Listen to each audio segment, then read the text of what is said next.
Great. Louis, thanks for joining us on our DFR debrief here at Blackwell Meadows. First home debut for you today. How do you think it went and how did you see the game? I think ultimately we won the game, which is success and what everyone really wanted. The pitch is obviously a little bit lively, a little bit firm from the stage of the season and the weather conditions. So that helps probably the opposition. So it kind of fine tunes you even more on your mentality of we want to play that the way that Steve and Terry set out all season. But when you come to the business end of the season, you've got to just make sure you get the right balance of not forcing it too much and that you've got that winning edge to your performance. So yeah, delighted with that. It's great to play home debut and to get the win and to meet the fans, and I think the fans were fantastic throughout the game, especially towards the second half when it was 2-2 and it was a little bit nervy. They give the guys energy, which was great to see out the win. Yeah. So does anything change kind of among the team? Obviously once we got 2-0 up, Farsley get themselves back level again. Unfortunate own goal to equal it up. But what does that do to the lads on the pitch sort of with half an hour-ish to go once it gets back to 2-2? Yeah, at the very minimum it probably provides doubts, question marks in the mind in terms of is the momentum going to stay with the opposition? Because the fair play to Farsley, I thought they were a really good counter-attacking team. I think they had some really good ball carriers and players that could dribble and take the team up the pitch in an individual duel. Most of the opportunities did come from transition moments and us trying to obviously break them down, and ultimately when you got a line share of the possession, you ain't going to find every pass. You're not going to keep a high percentage of possession, especially in the final third when you're trying to break down 10, 11 players, because ultimately they defended really deep.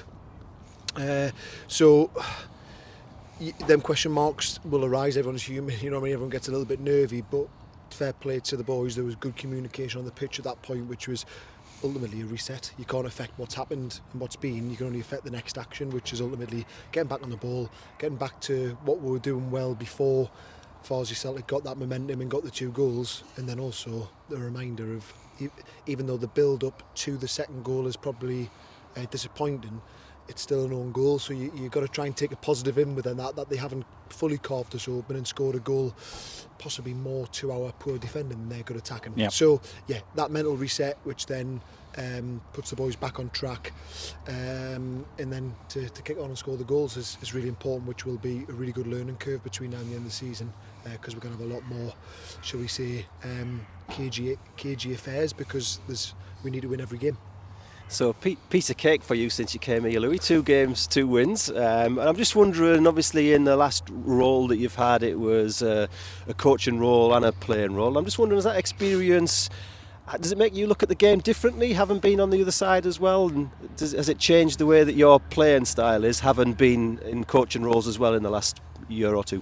Yeah, for sure. I would probably say that I see the game as a coach, not as a player. My previous role was fully coaching at Crawley Town, and then obviously before that it was the combination of playing and coaching at Gateshead.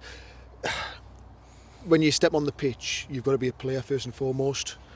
Like everyone, you've got to look after your own house and do your own roles and responsibilities, and then if you can provide energy, information, organisation to players around you in the wider team, that's a massive benefit. So definitely the preparation of the game.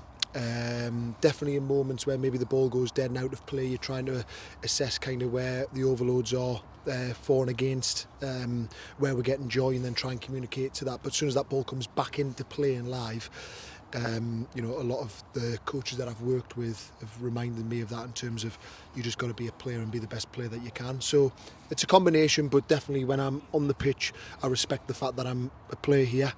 The manager and Terry have been, and the rest of the coaching team have done a fantastic job since they've been here, and ultimately my job here is to follow the instruction, carry out the game plan and be as best as I can on the pitch. Yeah.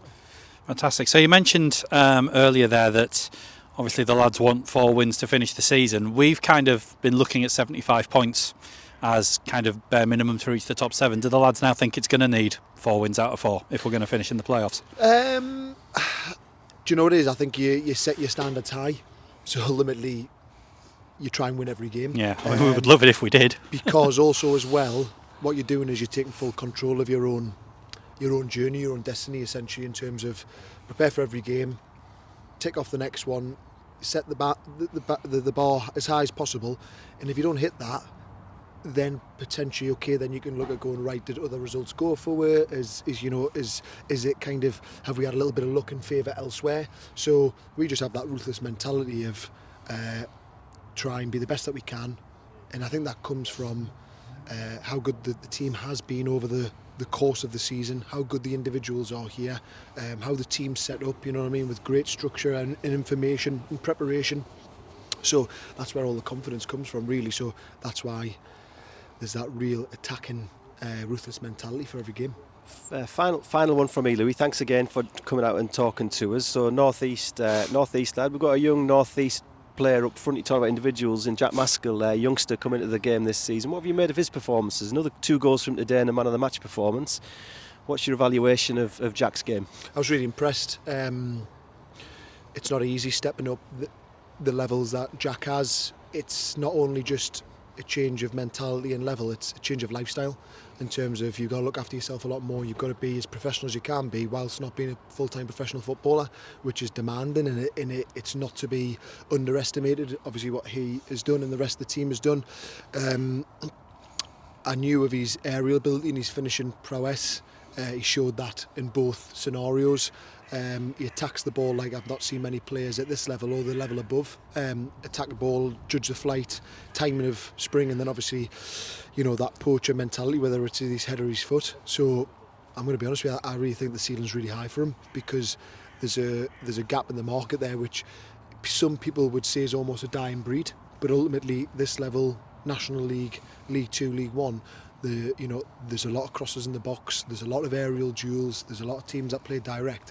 So when he's playing against defenders, this league, or if he helps Darlington on their journey to get into the next division, I think he's going to be really successful. I think the last bit for me was his hold-up play and his link-up play was really impressive today. I think that's the bit where maybe he's been tasked to try and keep being as clean as possible.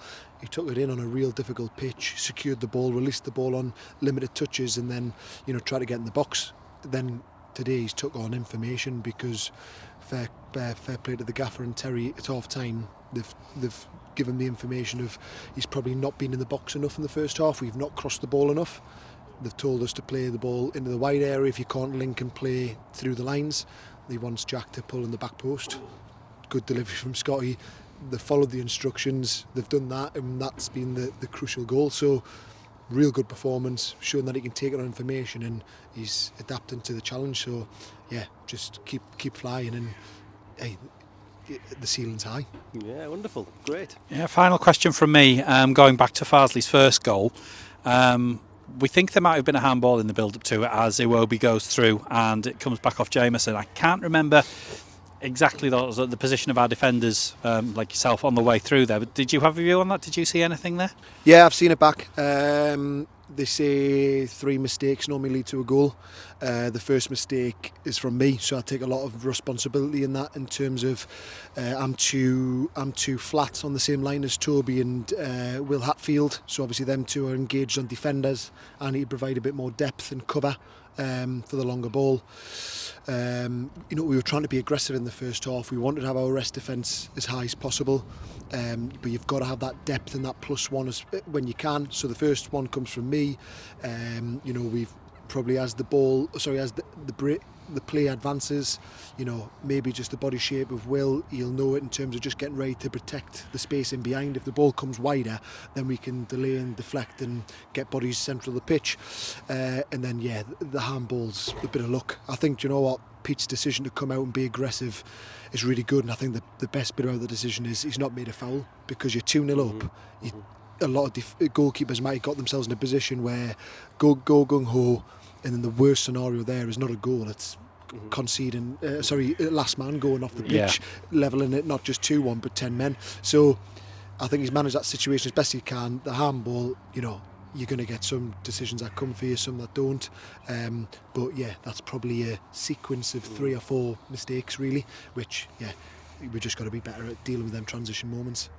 Brilliant. Well, 3 points in the end, and we'll see you down at Chester next week. Looking forward to it. Cheers, guys. Thanks a lot. Cheers, Louis.